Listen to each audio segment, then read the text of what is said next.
Vamos lá, meus irmãos, vamos lá. Começando aqui nossa terceira aula de História Eclesiástica 2. Já oramos, como é costume. Boa noite, graça e paz. Amém, graça e paz a todos. Graça e paz. Graça e paz. É com muita alegria que estamos aqui dando continuação a esse tema tão relevante que é a história da igreja. E hoje nós estaremos trabalhando sobre o papado. O papado. Na primeira aula nossa, falamos sobre as missões medievais, fizemos uma breve síntese, mostrando como foi. Na segunda aula, falamos sobre o movimento dos monastérios, em especial do monasticismo dos beneditinos. Espero que aquela aula tenha sido muito boa para vocês. E hoje a gente vai estar falando do papado. Lembrando que a gente está estudando a Idade Média. Então, eu vou ir com bastante cautela. Ainda hoje estarei lendo um material bem vasto com vocês, e para que a gente entenda direito o que se tornou a Igreja Católica Apostólica Romana, é muito importante a gente estar olhando detalhadamente tudo o que aconteceu. E hoje eu estarei utilizando o material do Justo Gonzalez, A Era dos Mártires, capítulo 3, e depois estarei lendo também, lá no capítulo 9, a decadência do papado. Estarei utilizando também o Cristianismo através dos séculos, do Carnes, principalmente os capítulos 15 e 16. Quero também fazer uma breve citação aqui da regra dos beneditinos, capítulo 4 e 5. Na minha introdução a gente vai fazer isso. E, por último, estarei pegando aqui o material do Daniel Hopes, no volume 2, na página 253, onde a gente vai estar trabalhando um pouco sobre um assunto que ele trabalha, que é o mundo mergulha na noite. Na realidade, é o capítulo 5, né, da obra do Daniel Hopes, que é fantástico. Não vai dar tempo para a gente ler o capítulo 5, é óbvio, mas eu vou fazer alguns cortes aqui com vocês. E por que estarei fazendo isso? Porque quando nós falamos do papado, e nós, protestantes de uma forma geral, a gente já coloca tudo dentro da mesma panela, do mesmo balaio, e a gente não entende o porquê eles se tornaram o que são.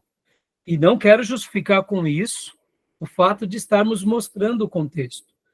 Uma coisa é o erro doutrinário, uma coisa é o que eles se tornaram de fato, mas é importante a gente mergulhar um pouco na história e ver os acontecimentos, como nós falamos bastante na História Eclesiástica 1, principalmente as últimas aulas, quando falamos dos bárbaros, e porque a gente agora vai entender um pouco melhor aquele contexto, os dilemas. E ao ler essas obras, a gente vai compreender, de fato, o porquê eles se tornaram romanos e, infelizmente, o porquê eles se enveredaram para aquilo. Então, é claro, e já faço aqui até a minha denúncia, né? Eles nunca deveriam ter se tornado romanistas, nunca deveriam se tornado dogmáticos, mas, ao ler um pouco a história, a gente acaba entendendo um pouco melhor como foi difícil aquele período. E não podemos negar que foi um momento muito difícil. E aqui eu separei partes para a gente ler, que foi assim, será assim especial, principalmente do capítulo 5 do Daniel Hopes. As citações dele mostram como os nossos irmãos do passado, né, que ainda, você vê, a gente praticamente não saiu do século V e no século VI e o século VII. Ainda estamos ali no comecinho. Não fomos muito avante. E mesmo assim, a partir do século IV, a igreja já estava sofrendo muito do paganismo e das influências pagãs. Então, como eu disse, e repito, os nossos irmãos do passado jamais deveriam flertar com práticas erradas. Só para vocês terem uma ideia, e fazendo uma breve citação antecipada aqui, Agostinho ele tinha algumas dúvidas. Por exemplo, sobre essa questão de uma pessoa que é cristã e morre no pecado, né? Sejamos honestos, irmãos, até hoje, quando a gente passa por uma experiência como essa, como nós nos posicionamos? Quando vamos num culto fúnebre de um irmão, que é eu gosto de chamar que é o irmão Sansão, o irmão Jacó, né? É difícil fazer um culto fúnebre de um irmão Jacó ou de um irmão Sansão. Sejamos honestos. Então, a gente ali, né, não fala muito, porque o irmão tinha uma vida atrapalhada, mas estava dentro da igreja. Então, Agostinho tinha algumas dúvidas. Então, o Papa chamado Gregório o Grande, ele já começa com algumas pitadas de acréscimos, e aí ele já não tem nem dúvida, ele já tem algumas certezas. É dali onde nasce, por exemplo, a ideia do purgatório. Olha só que interessante.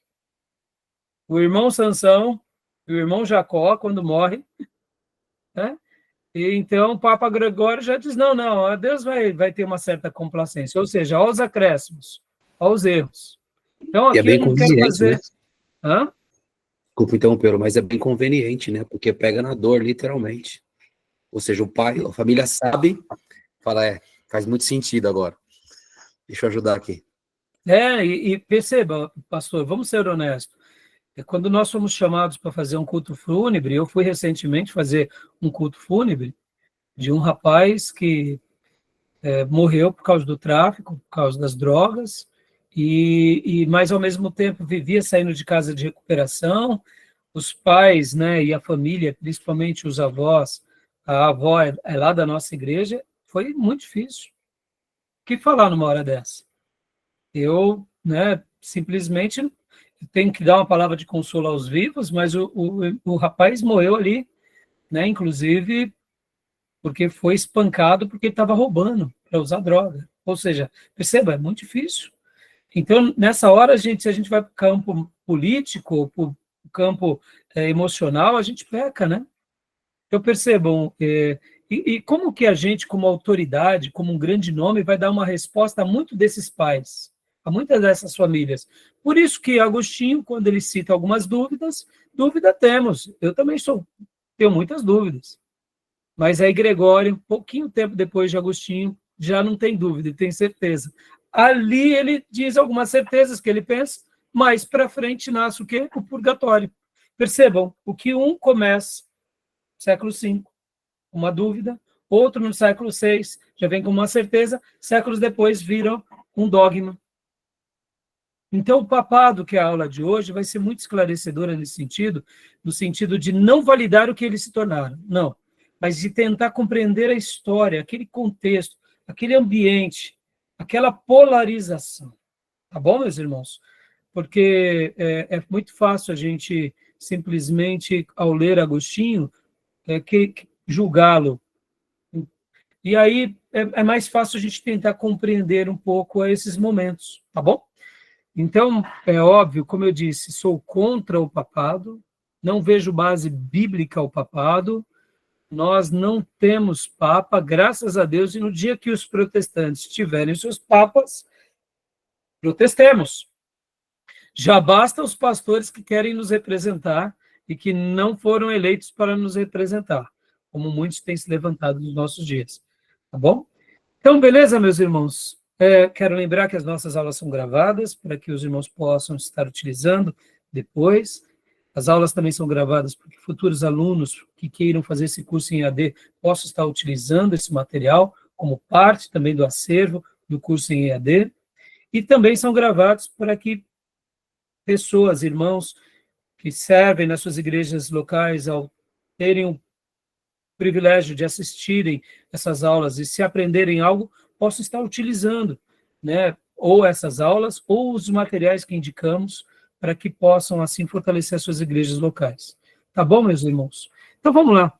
Vamos ler rapidamente um texto que é bem conhecido por nós, Mateus, capítulo de número 16, versículo 18 ao 19, né, porque é o texto citado comumente aí por muitos que querem validar Pedro como o primeiro Papa. Né? Então, vamos lá. Mateus 16, do 18 e o 19. O irmão que achar pode ler, ou se alguém quiser ler, Pode ler, que eu já repliquei aqui na minha Bíblia digital também. Eu estou com ele aqui também. Por favor, então, pastor. Mateus 16, do 18 ao 19. Pois também eu te digo que tu és Pedro, e sobre esta pedra edificarei a minha igreja, e as portas do Hades não prevalecerão contra ela. Dar-te-ei as chaves do reino dos céus. Deixa eu ver na minha aqui, pastor. Opa, E darei a desculpa. você as chaves do reino dos céus. O que você ligar na terra terá sido ligado nos céus, e o que você desligar na terra terá sido desligado nos céus. Joia. É um texto bem conhecido por todos nós, e aqui a gente sabe que realmente dos apóstolos, Pedro era o principal entre os outros dois. Ele mais dois eram os 3 representantes dos 12, e Pedro, sobre esses 2, era aquele que realmente tinha essa responsabilidade. Nós não temos problema nenhum de ver a autoridade de Pedro e a liderança de Pedro. No entanto, se a sucessão papal fosse algo que realmente o Espírito Santo desejasse, haveria textos bíblicos fazendo tais recomendações. Logo, na igreja primitiva, logo depois da morte de Pedro, não houve um concílio ou uma reunião nomeando o novo Papa, ou o novo líder dos apóstolos. E assim também, logo depois do último apóstolo vivo, que no caso é João, a mesma coisa. A gente não vê isso na morte de Pedro, ou seja, logo quando ele morre, nós não vemos os demais apóstolos se reunirem e dizendo quem vai substituir o nosso líder. Não precisou disso, porque não era algo que estava no coração de Deus.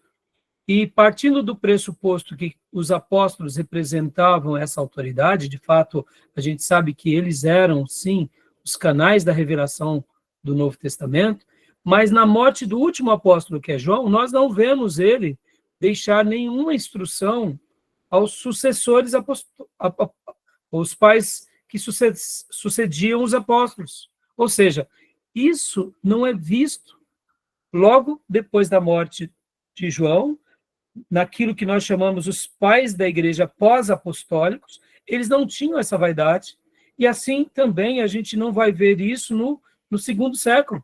Não havia essa vaidade, não havia esse desejo, até porque, vocês vão lembrar muito bem, que no segundo século era perseguição, era sobrevivência. E também não foi assim no terceiro século.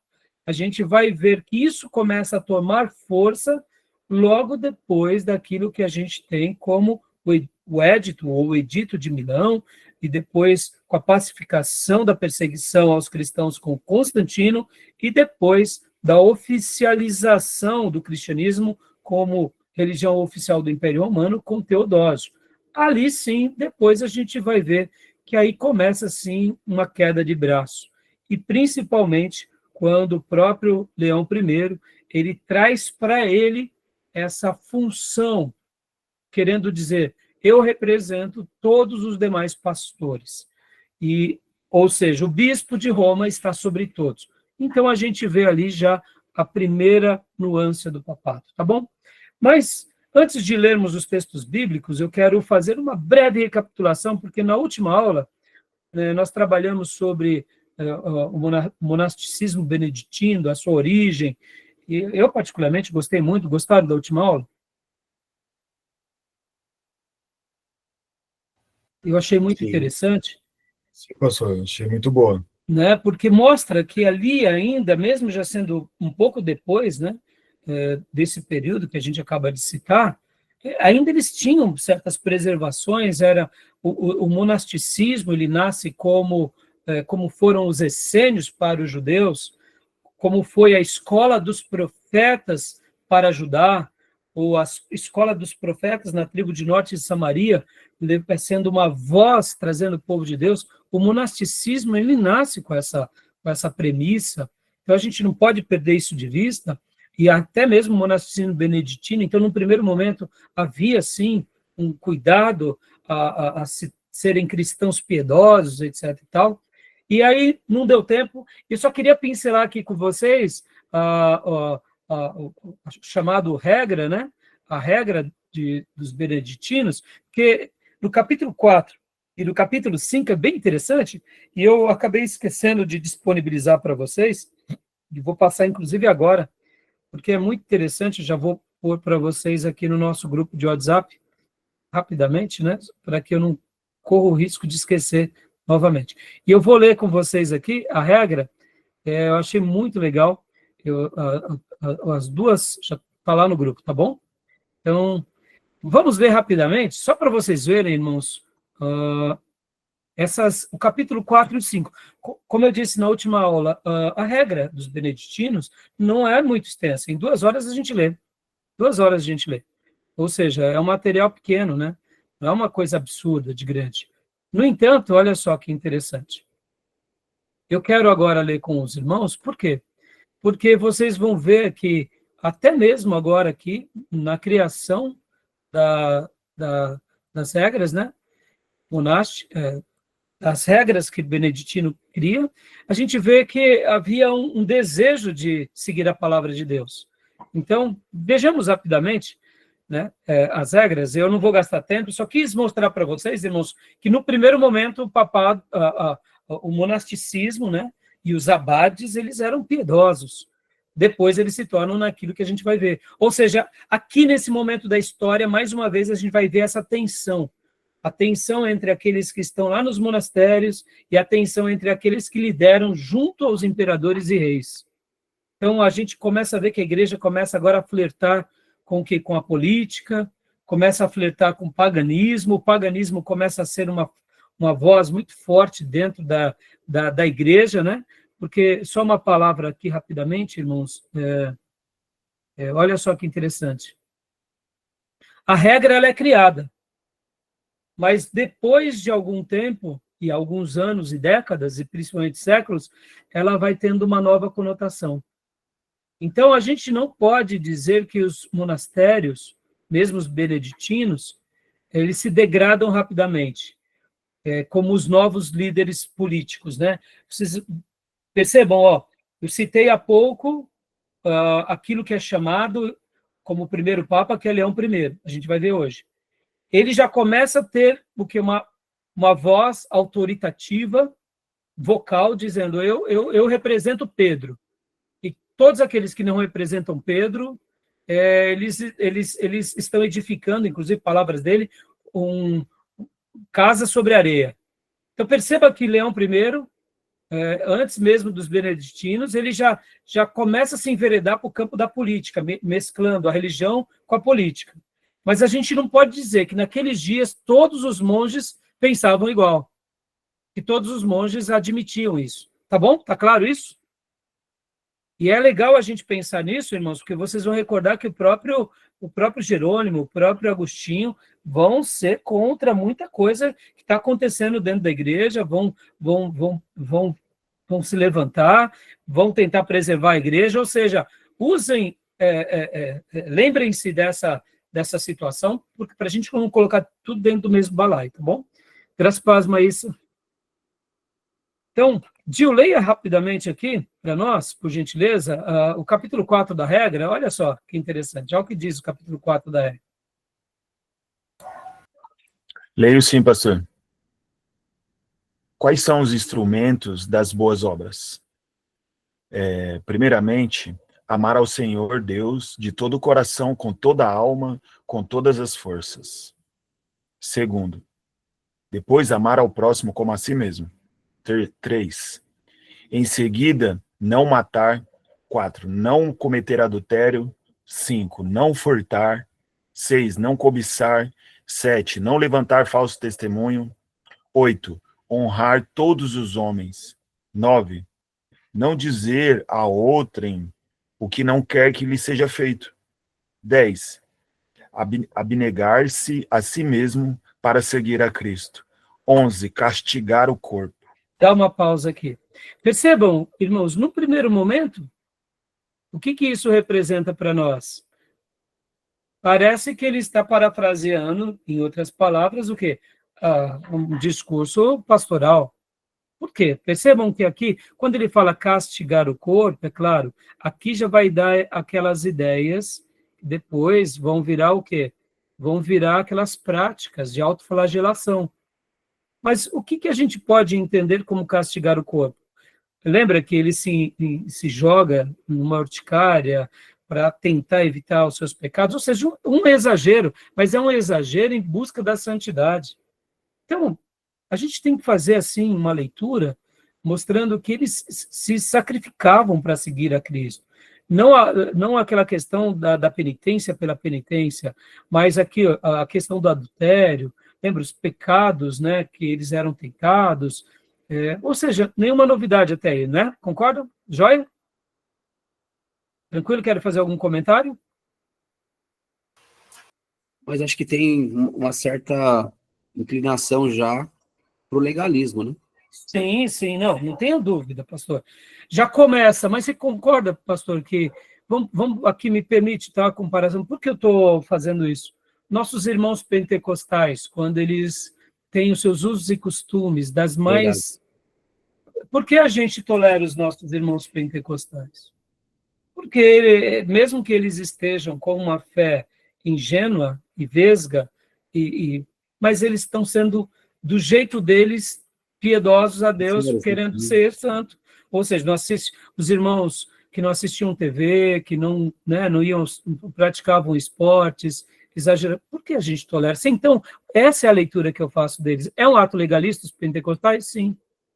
Quantos são outros também que, em nome da pureza cristã, não quiseram se enveredar para a tecnologia, como acontece com vários grupos americanos, em que eles continuam sem televisão, sem carro, andando a cavalo, os quakers e tantos outros, né? Percebam. Então, eu vejo nesses irmãos, ou melhor, nesses grupos, isso, ao falar dessa forma, a gente não baixa um pouco a nossa crítica, não se torna mais leve? Não é? Sem dúvida.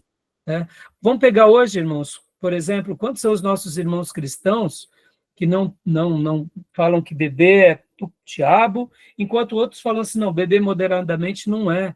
Percebam, são atitudes, são práticas, né? E a gente tem que lembrar que aqui é no começo de tudo, né? Mas vamos lá. Gil, continua lendo. Caiu a ligação do Gil, então, pastor Johnny, leia para nós, né? 12 em diante, por gentileza. Tem sim. Opa. 12 em diante. 12. 12, então, não abraçar as delícias. 13, amar o jejum. 14, reconfortar os pobres. 15, vestir os nus. 16, visitar os enfermos. 17, sepultar os mortos. 18, socorrer na tribulação. 19, consolar o que sofre. 20, fazer-se-lhe alheio às coisas do mundo. 21, nada antepor ao amor de Cristo. 22, não satisfazer a ira. 23, não reservar tempo para a cólera. 24, não conservar a falsidade no coração. 25, não conceder paz simulada. Olha só que interessante. O que mais dá uma ideia legalista é castigar o corpo. Mas olha os demais. O que é um discurso desse? Sejamos honestos, se nós chegarmos hoje, ao invés de castigar o corpo, usarmos a expressão paulina, mortificar a carne. É um sermão dos nossos dias ortodoxos? Puritano ou não? Entendeu? Interessante, né? É bom, parou aqui no 25. 25, né? Vamos lá. Continua para nós, pastor. Por favor. 26. Não se afastar da caridade. 27. Não jurar para não vir a perjurar. 28. Proferir a verdade de coração e de boca. 29. Não retribuir o mal com o mal. 30. Não fazer injustiça, mas suportar pacientemente as que lhe são feitas. 31. Amar os inimigos. 32. Não retribuir com maldição aos que amaldiçoam, mas antes abençoá-los. 33. Suportar perseguição pela justiça. 34. Não ser soberbo. 35. Não ser dado ao vinho. 36. Não ser guloso. E 37. Não ser apegado ao sono. Olha só, aqui, inclusive, só recapitulando, né, não ser dado ao vinho, mas lembrando que 1/4, ou seja, 250 ml por dia, os abades, o abade liberava para os monges, né? Mas não podia passar disso, ou seja, uma bebida moderada, tá? E, ó, né? Ó, não ser guloso, olha aí, ó, vamos lá. Qual é a frase dos nossos dias? Crente não bebe, não fuma, mas come pra caramba. Os crentes são gulosos, não são... Olha, os abades e os monges estavam melhor do que muito crente hoje. Vamos lá, continuando aqui. Só vamos lá. Aqui, continua para nós, pastor. Joia. 38, não ser preguiçoso. 39, não ser murmurador. 40, não ser detrator. 41, colocar toda a esperança em Deus. 42, o que achar de bem em si, atribuí-lo a Deus e não a si mesmo. 43, mas, quanto ao mal, saber que é sempre obra sua e a si mesmo atribuí-lo. 44, temer o dia do juízo. 45, ter pavor do inferno. 46, desejar a vida eterna com toda a cobiça espiritual. 47, ter diariamente diante dos olhos a morte a surpreendê-lo. 48, vigiar a toda hora os atos da sua vida. 49, saber como certo que Deus o vê em todo lugar. 50, quebrar imediatamente de encontro ao Cristo os maus pensamentos que lhe advêm ao coração e revelá-los a um conselheiro espiritual. 51, guardar sua boca da palavra má ou perversa. 52, não gostar de falar muito. 53, não falar palavras vãs ou que só sirvam para provocar riso. 54, não gostar do riso excessivo ou ruidoso. 55, ouvir de boa vontade as santas leituras. 56, dar-se frequentemente à oração. 57, confessar todos os dias a Deus na oração, com lágrimas e gemidos, as faltas passadas, e daí por diante, emendar-se delas. 59, não satisfazer os desejos da carne. 60, odiar a própria vontade. 61, obedecer em tudo às ordens do abade, mesmo que este, ou que não aconteça, proceda de outra forma, lembrando-se do preceito do Senhor. Qual é? Abre aspas, fazei o que dizem, mas não o que fazem, fecha aspas.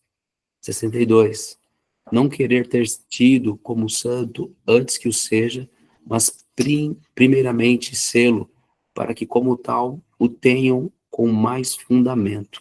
63, pôr em prática diariamente os preceitos de Deus.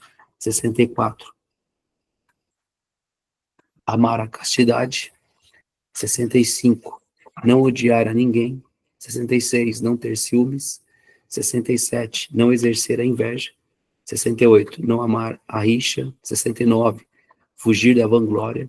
70, venerar os mais velhos. 71, amar os mais moços. 72, orar no amor de Cristo pelos inimigos. 73, voltar à paz antes do pôr do sol com aqueles com quem teve desavença. 74, e nunca desesperar da misericórdia de Deus. 75, eis aí os instrumentos da arte espiritual. 76, se forem postos em ação por nós, dia e noite, sem cessar, e devolvidos no dia do juízo, seremos recompensados pelo Senhor com aquele prêmio que Ele mesmo prometeu. 77, que olhos não viram, nem ouvidos ouviram, preparou Deus para aqueles que o amam. 78, são, porém, os claustros do mosteiro e a estabilidade da comunidade, a oficina onde executaremos diligentemente tudo isso. E aí, meus irmãos, tirando aqui a palavra abade, que você faça a leitura como pai ou pastor, porque abade, como eu disse na última aula, vem da palavra abapai, que é do aramaico, ou de uma outra expressão que se deriva do latim, que também tem essa dicção, abadie. Então, percebam, tirando essa questão, até mesmo quando ele fala há pouco aqui sobre a questão da castidade, vamos lá, nós somos favoráveis à castidade? Somos. Sexo só no casamento. E se ficar viúvo? Celibater, celibato, ou seja, castidade. Agora, é claro, depois isso aqui vai virar aquele princípio pelo qual a gente conhece que o sacerdote ele tem que defender o quê? A questão da castidade, mas aí é onde entra os excessos e os exageros. Mas perceba, o que vocês acharam no primeiro momento? Um checklist da Bíblia, praticamente, né? Eles só pontuaram aí. Mas assim, muito bíblico de fato. Muito bíblico. Agora, voltando, por que eu estou lendo aqui nessa minha introdução, para a gente ir para os materiais que eu separei hoje? Porque a gente vai ver que tudo isso foi desprezado. Lembra que na última aula nós falamos que o monastério beneditino passou a ser a principal base pelo qual, na Idade Média, ele seria proliferado. Eles foram os maiores missionários, logo, evangelizaram o mundo. Por outro lado, como tudo aquilo que eles passavam, eles sofriam as alterações, o catolicismo não foi diferente, eles foram se adequando às culturas, e se nós fôssemos olhar o capítulo 4, para muitas atitudes de muitos papas, e principalmente líderes da Igreja Católica, eles não estariam praticando isso, pelo contrário. Então percebam como na sua origem era uma coisa, e o que eles se tornaram foi outra coisa. Mas está muito claro aqui, né? Então, agora aqui, rapidamente, só para a gente ler, temos aqui o capítulo 5 também, que é bem rápido, eu vou ler rapidamente para vocês, sobre a obediência. O primeiro grau da humildade é a obediência sem demora. É peculiar àqueles que estimam nada haver mais caro que o Cristo, por causa do santo serviço que professaram por causa do medo do inferno ou por causa da glória da vida eterna. Desconheceram o que seja demorada na execução de alguma coisa logo que ordenada pelo superior, como sendo por Deus ordenada. Deles diz o Senhor, logo, ao ouvir-me, obedeceu-me. E do mesmo modo diz aos doutores, quem vos ouve a mim, ouve. Pois são esses mesmos que, deixando imediatamente as coisas que lhe dizem respeito e abandonando a própria vontade, desocupando logo as mãos e deixando inacabado o que faziam, seguem com seus atos, tendo os passos já dispostos para a obediência, a voz de quem ordena. E, como que em um só momento, ambas as coisas, a ordem recém-dada do mestre e a perfeita obediência do discípulo, são realizadas simultaneamente e rapidamente, na prontidão do temor de Deus. Apodera-se deles o desejo de caminhar para a vida eterna. Por isso, lancem como que de assalto ao caminho estreito, do qual diz o Senhor, estreito é o caminho que conduz à vida. E assim, não tendo como norma de vida a própria vontade, nem obedecendo aos próprios desejos e prazeres, mas caminhando sob o juízo e domínio de outro e vivendo em comunidade, comunidade, desejam que um abade lhes presida. Imitam, sem dúvida, aquela máxima do Senhor que diz, não vim fazer minha vontade, mas a daquele que me enviou. Continuando aqui. Mas esta mesma obediência somente será digna de aceitação se Deus e doce aos homens, se o que é ordenado for executado sem temor, sem delongas, sem demoras, ou melhor, sem tremor, sem delongas, sem demoras, sem delongas, sem mormente, não com murmuração, nem com respostas de quem não quer, porque a obediência prestada aos suspiros é tributada a Deus. Ele próprio disse, quem vos ouve, a mim me ouve. E convém que seja prestada de boa vontade pelos discípulos, porque Deus ama aquele que dá com alegria. Pois, se o discípulo obedece de má vontade e se murmurar, mesmo que não com a boca, mas só no coração, ainda se cumpra a ordem, não será mais do que um ato aceito por Deus, que vê no seu coração a murmurar. E por tal ação não consegue graça alguma, e ainda mais incorre no castigo dos murmuradores, que se não se emendar pela satisfação. Em resumo, o que ele está falando aqui? Meus irmãos, obedeçam o vosso líder e obedeçam uns aos outros. Tranquilo ou não?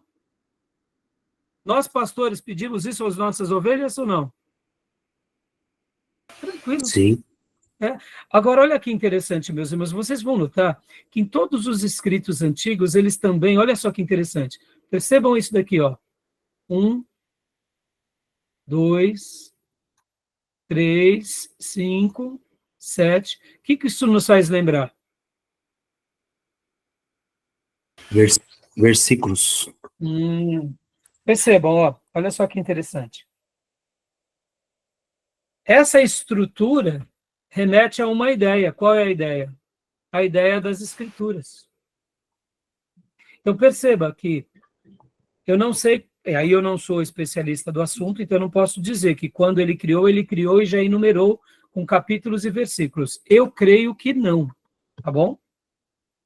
Então, no momento em que muitos historiadores e teólogos pegam os livros da patrística e colocam capítulos e versículos, dá uma ideia subjacente de que a patrística fala no mesmo pé de igualdade que as escrituras. Estão entendendo? Então, eu sei que como obra literária, isso é bom para nos encontrarmos.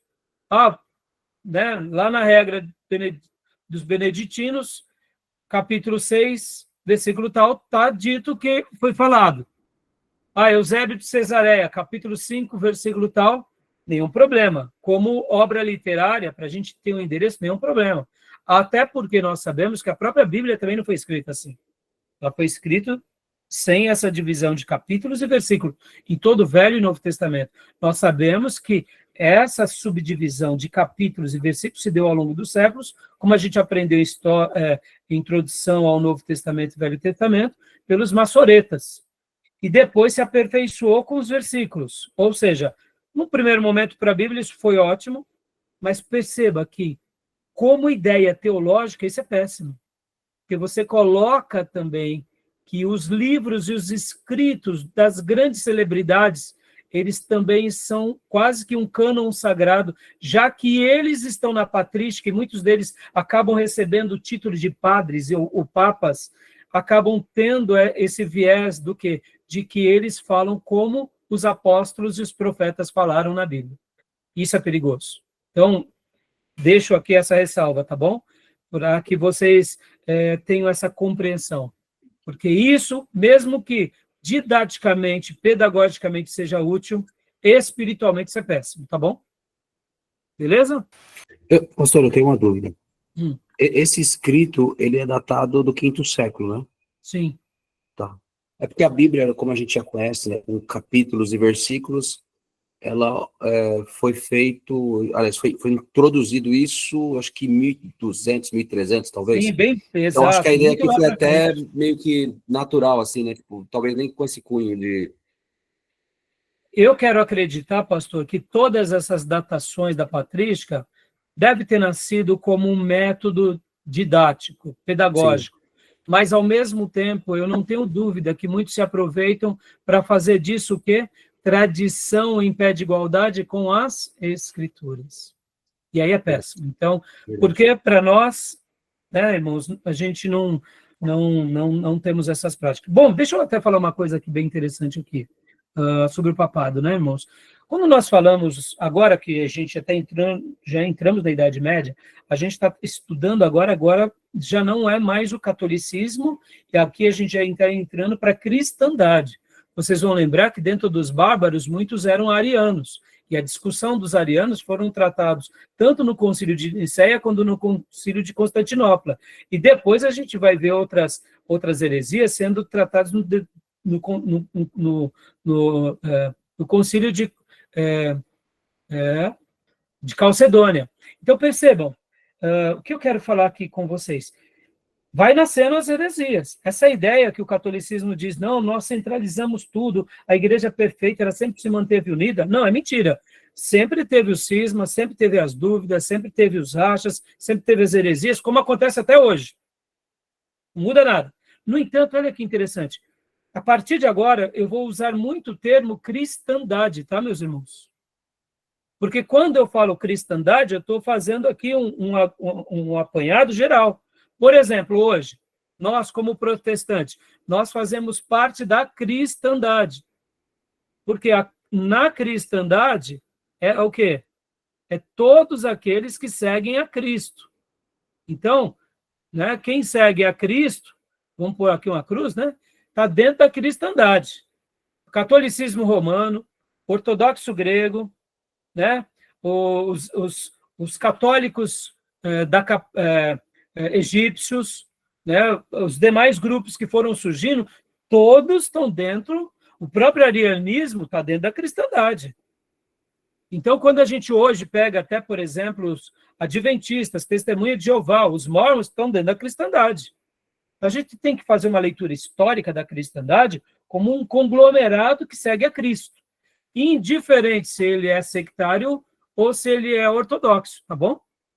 Tudo bem até aí? E aqui, só para uma comparação, né, meus irmãos, olha só que interessante. Nós, protestantes, nós seguimos a Bíblia. Qual Bíblia? O Velho Testamento como configurado pelos judeus e o Novo Testamento como ratificado pela patrística. O que mais? Mais nada. O nosso livro de fé, regra e prática é a Bíblia, ponto. E a patrística, eles servem para nós como um apoio aonde eles acertaram, onde eles erraram, o que eles fizeram, as obras dele, etc. e tal. Então, fazendo aqui uma comparação, uma analogia, bem fora, mas para a gente entender bem, quando nós pensamos no mundo muçulmano, nós temos o mundo muçulmano, nós temos o Islã, como o islamismo como uma religião. Mas dentro do islamismo também tem várias vertentes. E as duas principais vertentes, quais são? São os xiitas, que seguem só o Alcorão, e os sunitas, que seguem o Suna, que são os outros livros que derivam-se do Alcorão. E podem ver que o mundo hoje muçulmano é dividido dentro desses dois. Então, os xiitas são aqueles que seguem só o Alcorão, e os sunitas seguem a Suna, que são os escritos logo depois daqueles que vêm depois, os sucessores de Maomé. Olha que interessante, irmãos. Então, no primeiro momento, fazendo uma comparação aqui bem grotesca com as suas equivalências, né? Nós, protestantes, somos os xiitas da cristandade, né? Fazendo a sua comparação. Ou seja, nós seguimos o quê? A Bíblia. Ponto. Que mais nada. Qualquer outro grupo que segue alguma coisa fora disso se compara aos sunitas. Então, os católicos, por colocarem a tradição, seriam os sunitas. Os mormons, por terem o livro dos mormons, os testemunhos de Jeová, por terem os livros dele. Ou seja, percebam que a cristandade ela vai tendo essas multifacetas, né? Tá bom, meus irmãos? Tudo bem até aí? Então, meus irmãos, vamos lá. Agora vamos entrar para o material que eu tinha separado para vocês, que é aqui no livro do Justo Gonzalez, né? Eu estou aqui com o meu livro, mas eu estarei compartilhando aqui com vocês, né, o capítulo de número 3, do Justo Gonzalez, tá bom? Tudo bem? Beleza? Alguma pergunta até agora? Tranquilo? Querem fazer algum comentário? Tranquilo. Pelo que eu vi aí, pastor, É. a regra, assim, ela Foi muito bem, assim, desenvolvida e amarrada, né? Para que não houvesse alguns deslizes, mas mesmo assim, o homem corrompeu essas regras, assim, que são tão Exato. bíblicas, né? Então, é claro, eu só dei esses 2 capítulos para mostrar para vocês certas, né? É claro, eu não me aprofundei em toda a regra, então eu não posso falar que toda ela é correta, tá? Nas minhas lições de casa, eu acabei estudando esses 2 capítulos e falei, opa, vou passar para vocês, até porque tem tudo a ver com uma síntese da Bíblia, né, sobre as leis, tanto do Antigo Testamento quanto a grande lei do Novo Testamento e todas as ordenanças. E a questão da obediência, que é um padrão que a gente ensina o tempo todo, né? Então, mas é exatamente isso, bem amarradinho. É claro que as outras devem seguir essa mesma linha, mas perceba, Gil, é por isso que eu estou gastando esse tempão aqui nessas primeiras aulas. Porque nos primeiros séculos a igreja era liderada pelos patriarcas das 5 principais cidades, né, que estavam ali em Jerusalém, Antioquia, Alexandria, Constantinopla e Roma. Mas lembram, Constantinopla passou a ser uma cidade importante, em que, de fato, começou ali a ser, vamos dizer assim, valorizada e ter uma representatividade religiosa depois da oficialização, né, do cristianismo e depois que a sede do Império Romano estava lá em Constantinopla. Mas Constantinopla não tinha, nunca nas páginas da Bíblia tinha sido citada, ou seja, perceba que até mesmo nisso, né, há uma igreja forte agora em Constantinopla, que representa a parte da cristandade por causa do quê? Da força do império. Guardem isso. Ou seja, essa questão ela vai ser muito forte para a nossa compreensão do que vai se tornar o papado. E por que eu estou gastando esse tempão, meus irmãos? Porque isso daqui é muito importante, mas muito importante. Para a gente mostrar como a degeneração ela acontece paulatinamente. Quando a gente vai, sabe, sendo seduzido pela política, quando a gente vai sendo corrompido pela força e pela influência dos pagãos. E aqui a gente vai ver na aula de hoje isso, né? As influências, sejam elas políticas, sejam elas econômicas, sejam elas autoritativas, o poder mesmo, puramente e simplesmente o poder pelo poder, a força do mundo, a força daquilo que a sociedade vai enfrentando. Porque, vejam bem, olha só, eu vou até parar aqui, porque já está dando a nossa hora, mas olha só, a igreja ela sempre sofreu as suas perseguições, os seus embates. Isso não vai mudar, meus irmãos, isso vai continuar. Isso vai continuar. O problema não é ela sofrer pelas perseguições do mundo, pela perseguição dos poderosos, por uma heresia que nasce dentro da igreja. Isso não tem problema. O problema é quando ela cede essas forças do mundo, sejam elas quais forem. A força política, a força, muitas vezes, pagã, a força, muitas vezes, dessa liderança que agora quer tomar o controle na mão. Aí, é isso que é o problema. Em outras palavras, a igreja sempre sofreu e vai sofrer toda sorte de investida, ora do mundo, ora dos maus, ora das trevas. O problema é quando a gente se deixa ser levado por elas e a gente cede. E é isso que a gente vai ver hoje com o papado. Eles começam, pode até ter começado, como a gente veio estudando o monasticismo nos seus primórdios, o monasticismo beneditino, mas a partir de então, nessas tomadas de decisões, é aí onde vem o grande problema, que eles cedem.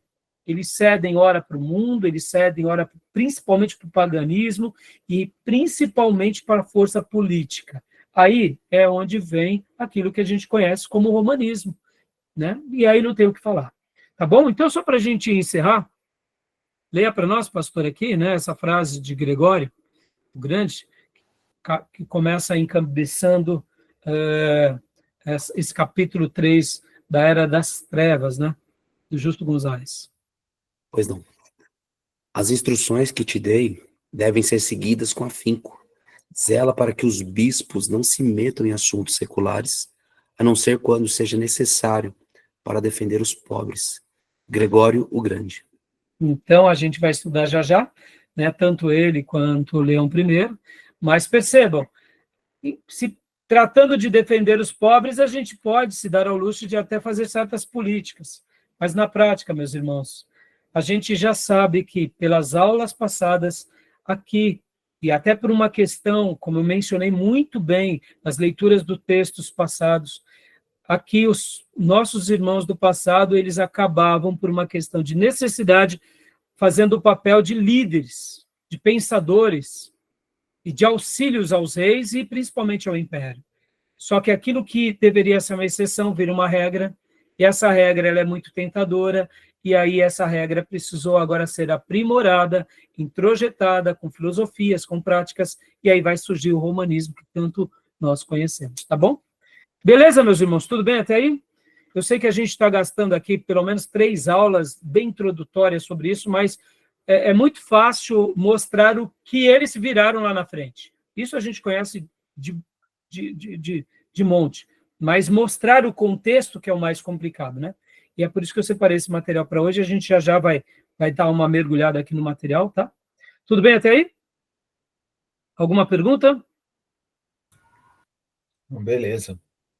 Então, a gente vai agora ler bastante, tanto o livro do A Era das Trevas, quanto o Cristianismo através dos séculos. E também o próprio livro do Daniel Hopes, ele vai mostrar com muita lucidez essa questão e o porquê eras das trevas. E aqui fica uma coisa muito curiosa, que eu já vou até antecipar para adoçar a boca de vocês. Daniel Hopes fala o seguinte, que não só foi uma questão da doutrina pela doutrina, mas foi uma questão daquela sociedade corrompida. Aquela sociedade, aquele Império Romano, que agora cai sobre os bárbaros, literalmente eles começam a viver certas práticas, certos costumes, e muitos cristãos vivendo esses costumes, essas práticas, por isso que quando é chamado de Era das Trevas, é bem peculiar e é bem endossado pelos grandes historiadores, porque foi trevas de todos os sentidos, trevas intelectuais, trevas de costumes, trevas de boas práticas, ou seja, coisas assim horripilantes, que eu até separei aqui para vocês, se não der tempo a gente ler em classe, eu vou fazer os apontamentos para vocês lerem depois, mostrando o seguinte, que dentro das igrejas estavam se praticando tantas aberrações que os líderes eles estavam desesperados. Então, percebam, irmãos, é muito fácil, né, quando a gente olha, né, o papado lá na frente, mas começou aqui a degradação na própria sociedade. E aqui onde muitos líderes foram firmes, mas outros não. E aí, como diz o adágio popular, né, quando abre a porteira, passa um boi, passa a boiada. E é isso que acontece com a história do cristianismo, tá bom? E é por isso que surge o romanismo, né, e é uma pena. Tá bom, meus irmãos? Beleza? Vamos dar uma pausa para o nosso intervalo, para a gente voltar já já? Tá bom? Fechado? Então, Fechado. vou dar uma pausa aqui, tá bom, meus irmãos? Até já.